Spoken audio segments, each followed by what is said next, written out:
ሰላም ጤና ይስጥልን ክቡራትና ክቡራን የኬብሮን ሚዲያ ተከታታዮች፣ ይህ የዜና ሰዓታችን አርዕስተ ዜና። ለ20 ሺህ ሰንበት ተማሪዎች የምዘና ፈተና እየተሰጠ ነው። በስምንተኛው የአረንጓዴ አሻራ መርሃ ግብር ምዕመናን በንቃት እንዲሳተፉ የአዲስ አበባ ሀገረ ስብከት ዋና ስራ አስኪያጅ መልአከ ምህረት ቆሞስ አባ ገብረመድህን ንጉሴ ጥሪ ያስተላለፉ። የገበያ ማዕከል በብፁዕ ጠቅላይ ስራ አስኪያጅ አቡነ ሳይሮስ ቡራኬ ተመረቀ። የሱዳን ካርቱም ደብረ ሰላም መድኃኔዓለም ቤተክርስቲያን አገልግሎት ዳግም ለማስጀመር የምክክር ጉባኤ ተካሄደ። ዝርዝሩን እንደሚከተለው ይዘንላችሁ እንቀርባለን። ሰብስክራይብ፣ ላይክ፣ ሼር፣ ኮሜንት በማድረግ አብራችሁን ቆዩ። ለ20 ሺህ ሰንበት ተማሪዎች የምዘና ፈተና እየተሰጠ መሆኑ ተገለጸ። በ2018 ዓ.ም ሀገረ ስብከት አቀፍ የምዘና ፈተና በአዲስ አበባ ሀገረ ስብከት የሰንበት ትምህርት ቤቶች አንድነት በየፈተና ጣቢያዎቹ ፈተናው በጸሎት ተጀምሮ እየተሰጠ መሆኑ ተገለጸ። እንደሚታወቀው የዘንድሮ የ4ኛ፣ የ8ኛ፣ የ10ኛ ክፍል የእርከን ማጠቃለያ ምዘና ሐምሌ 26 ቀን 2018 ዓ.ም ከጠዋቱ 3 ሰዓት ጀምሮ በ191 ሰንበት ትምህርት ቤቶች 20 ሺህ ተማሪዎች ምዘናው የተሰጠ ሲሆን በዚህ ምዘና ከክፍለ ከተሞች አንድነት የተውጣጡ ከ80 በላይ አስተባባሪዎች እና ከየአጥቢያው የተውጣጡ ከ400 በላይ ፈታኝና ሱፐርቪዥኖች ስልጠና ወስደው የፈተና ሂደቱን በተገቢው መልኩ እያከናወኑ ይገኛሉ ተብሏል። ምንጭ የሀገረ ስብከቱ ሰንበት ትምህርት ቤት አንድነት። በስምንተኛው የአረንጓዴ አሻራ መርሃ ግብር ምዕመናን በንቃት እንዲሳተፉ የአዲስ አበባ ሀገረ ስብከት ዋና ስራ አስኪያጅ መልአከ ምህረት ቆሞስ አባ ገብረመድህን ንጉሴ ጥሪ አቀረቡ።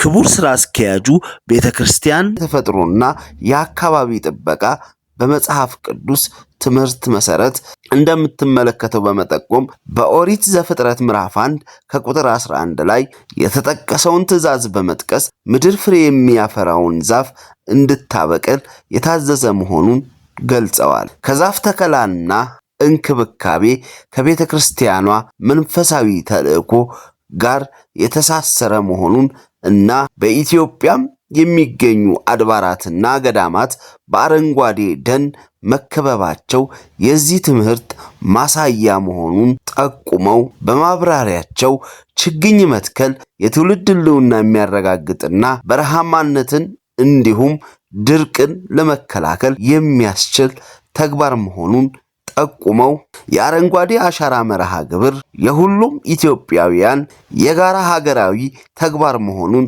አስረድተዋል። እንዲሁም በአዲስ አበባ የሚገኙ 5ቱም አብያተ እምነት በጋራ በመተባበር በችግኝ ተከላው እንደሚሳተፉ ገልጸው ይህ የህዝብ አንድነትና የከተማዋን ልማት ለማጠናከር የሚያግዝ መሆኑ ተገልጿል።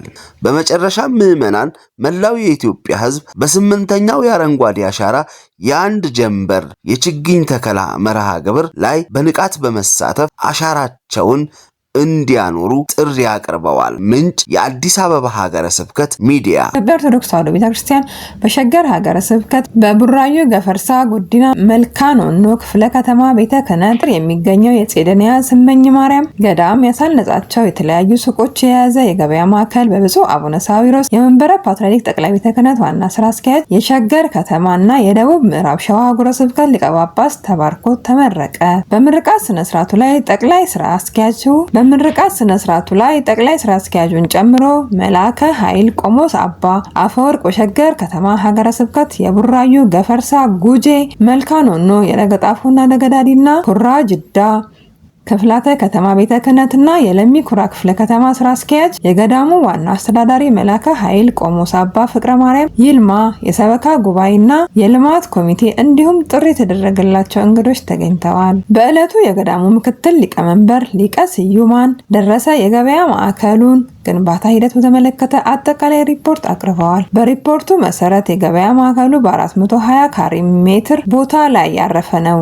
በውስጡ የሚገኙ ሱቆች እያንዳንዳቸው ከ9 እስከ 15 ካሬ ስፋት እንዳላቸው ገልጸዋል። እንዲሁም ገዳሙ በርካታ የልማት ስራዎችን እያከናወነ የሚገኝ ሲሆን በቀጣይም የተያዙ ፕሮጀክቶች እንዳሉ ተጠቁሟል። በምረቃት ስነስርዓቱ ላይ ብፁዕ አቡነ ሳዊሮስ ባስተላለፉት አባታዊ መልእክትና የስራ መመሪያ በጌጠኛ ቤትህም ልማት ይሁን እንደሚለው ጥላ አዘቅዝቆ ከመለመን ይልቅ የተለያዩ የልማት ስራዎችን መስራት ይገባል። ቤተ ክርስቲያን ከዘመነ መሳፍንት ጀምሮ የተለያዩ የራሷ የገቢ ማሰባሰቢያ ስልቶች የነበሯት ሲሆን በአሁኑ ዘመናችንም ታላላቅ የገበያ ማዕከላት ሊኖራት፣ በዚህም አገልጋዮችን እና ምዕመናንን ልትደግፍ ይገባል ሲሉ ገልጸዋል። አክለውም ቤተ ክርስቲያን የሰላም፣ የፍቅር፣ የበረከት ምሳሌ መሆኗ ይህ አርያን ተከትለው በልማት የተሳተፉ ሁሉ አመስግነዋል።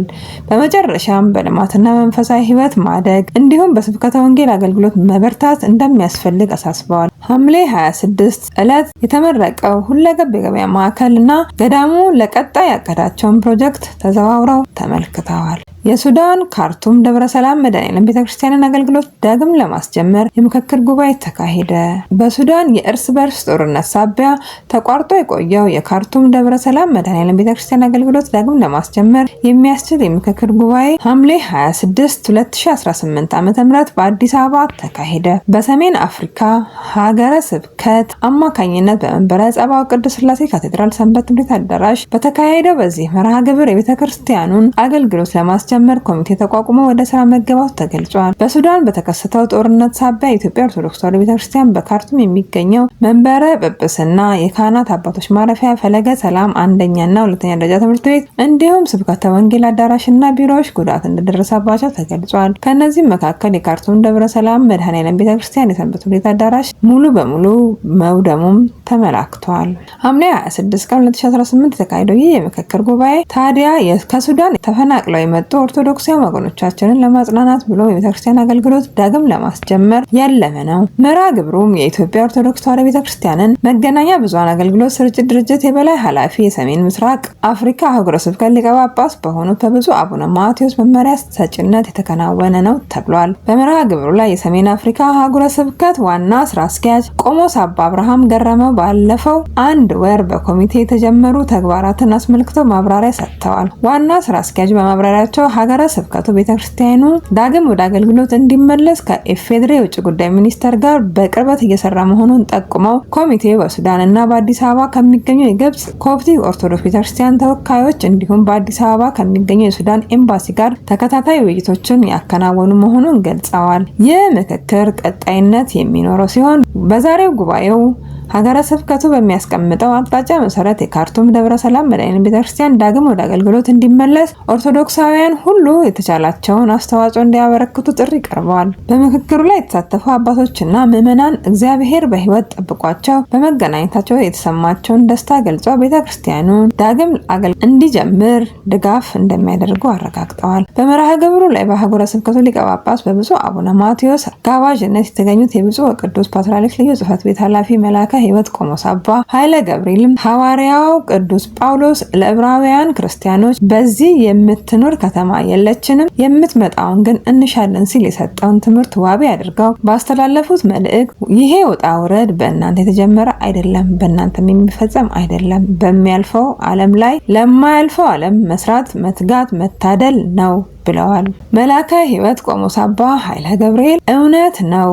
ዓይን ከለመደው አካባቢ፣ ሰውነት ከለመደው አየር ሲለይ ሕመም አለው። ነገር ግን ይህ ቀን ያልፋል። እግዚአብሔር ቀን ያመጣል። ስደት አሳዛኝ ነው፣ ግን የመጨረሻው አይደለም። እንባ ያስከፋል፣ ግን ከእንባ በኋላ ደስታ ይከተለዋል።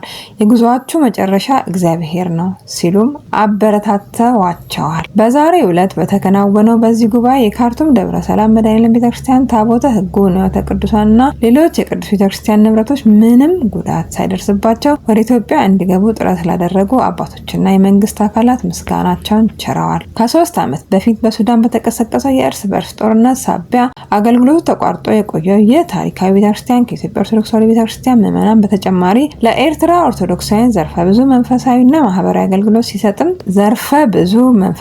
ማህበራዊ አገልግሎት ሲሰጥ የቆየ ነው። የካርቱም ደብረ ሰላም መድኃኔዓለም ቤተክርስቲያን ከ50 ዓመታት በፊት በግርማዊ ንጉሠ ነገሥት ቀዳማዊ አፄ ኃይለ ሥላሴ አማካኝነት በካርቱም ከተማ ደረጃ 1 በሚባል ስፍራ የታነጸ ታላቅ ቤተክርስቲያን መሆኑ ይታወቃል።